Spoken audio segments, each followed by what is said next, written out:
Dear colleagues, my name is Shchur. I'm researcher of Protein Engineering Laboratory of Institute of Bioorganic Chemistry, and I would like to tell you about isothermal assembly of synthetic double-stranded DNA from oligonucleotides.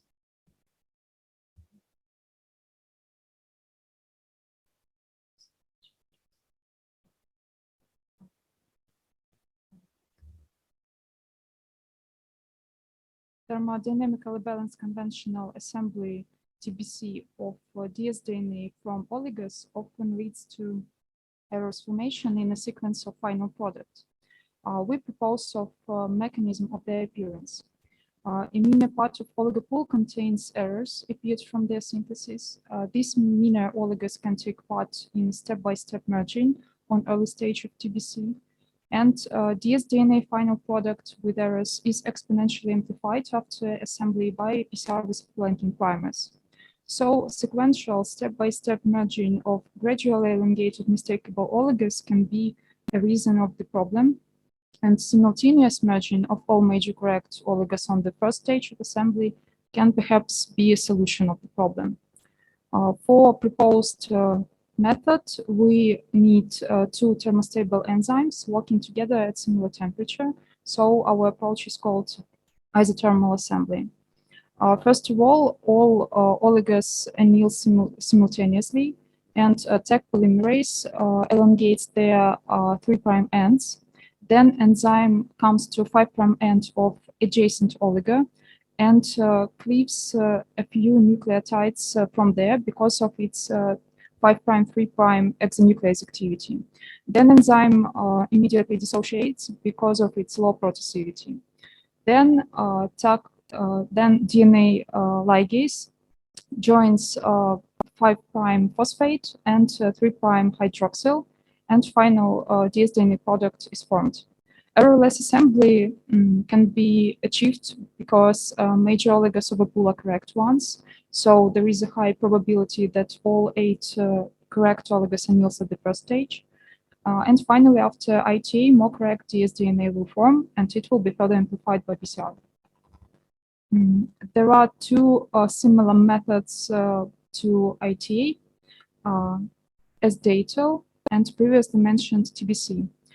S-datal uses the same enzyme set as ITA, but it is used for joining of multiple dsDNAs. On the contrary, TBC and ITA are used for assembly of dsDNAs from oligos. And ITA will probably do this with less number of errors than TBC. We assembled model dsDNA with the length 269 base pairs according to TBC and ITA approaches, and compare the number and character of errors after it. First of all, we prepare oligonucleotides. We synthesized 8 ones, then made one mix of 2 flanking 40-mer and the second mix of 6 central 60-mers oligos, and then performed page purification of them. The results you can see on the slide. Then we performed 2 assemblies, TBC and ITA. For both, we use 5 picomoles of each primer per 50 microliters of reaction mix. For TBC, we use Q5 hot star DNA polymerase, and we made 4 ITA variants to control reactions without ligase in ligase buffer and in polymerase buffer. They can help us to understand the role of ligase for assembly, and to understand could polymerase performed different reactions in ligase buffer. And 2 experimental reactions with different ligase and polymerase ratio. And all experimental reactions are performed in ligase buffer, as it contains NAD+, which is essential for that enzyme for working. Then we performed amplification with flanking primers. After ITA and TBC, you can find results on the slide. And also there is a thermocycle conditions here. So we can conclude that there is on that stage no difference between ITA and TBC. For both cases, we can find a desired product. And ITA can be effectively performed by polymerase itself or by polymerase ligase mixture. And polymerase can work fine in ligase buffer, so we didn't use polymerase buffer reaction to A in further experiments. Then we PCR products after amplification were ligated into PJET vector, and E. coli DH5 alpha cells were transformed by ligation products.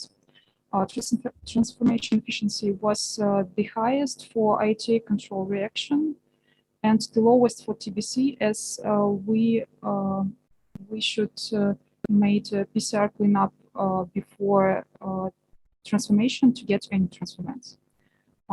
And then we performed colony PCR with vector primers to understand where the insert with right lens is. And there is results for TBC. There were 2 clones with 1 insert out of certain screened. For ITA, in control reactions, there were also 2 clones with 1 insert out of 20 screened, and no wrong inserts in any of given ratio of ligase and polymerase was found. Here we can see comparative summary of analysis of plasmids after both assemblies. And what about sequencing results? We can say that the highest number of correct clones according to sequencing were observed in ITA with ligase and polymerase equal ratio, but there were 6 clones, 40% from 15 screened, but that result does not differ significantly from other reactions. And also we have problems with low quality sequencing data. About errors in model dsDNA. There were 3 types of errors: deletions, substitutions, and combination of both.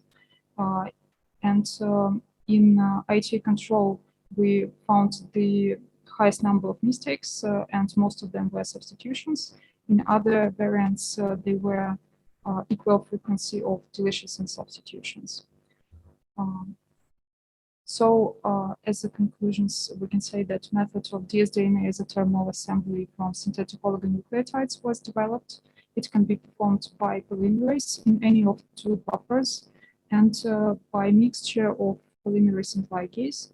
ITA with enzymes ratio, with equal enzymes ratio gives the best results according to transformation efficiency, colony PCR, and central sequencing.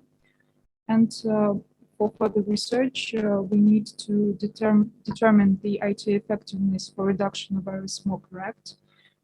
Need to repeat the experiment for additional model dsDNAs, which are difficult to assemble by TBC, with numerous repeating units and high GC content, and to solve a problem with low quality sequencing data, because of which analysis of errors of many clones could not be performed. Thank you for your attention. Thank you for your presentation. Any questions? I have one question. You told that you had problems with sequencing. Do you know why? Do you know because of what? Perhaps because of protocol for plasmid extraction. Sorry? But perhaps because of a protocol of plasmid extraction, but it is hypothesis only. As for some clones, there were sequencing data, for others, they were not. So it's strange. Thank you. Thank you for your presentation. Can I? Sorry, can I? Of course. Yeah. Thank you. This is a very interesting presentation, and I would say that these syntheses are quite complicated. Are they?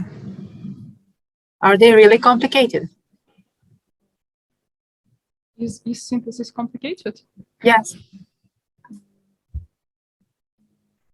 It's, How would you? What would you say for that? I don't think that IT approach that we proposed is more complicated than published TBC one. Mhm. For me, it takes less time for assembly. We can see it on the slide with thermocycles. As for TBC, we need 25 repeats of PCR cycle, and for ITA, only one cycle, and it takes less time, and it's not very work-consuming, time-consuming. Mhm. And what is the most demanding part? Can you repeat, please? What is the most demanding part of these experiments for you, like a researcher?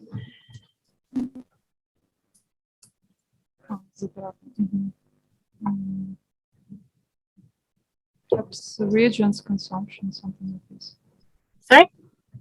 Reagents consumption. Okay, thank you. Okay, thank you, Susanna.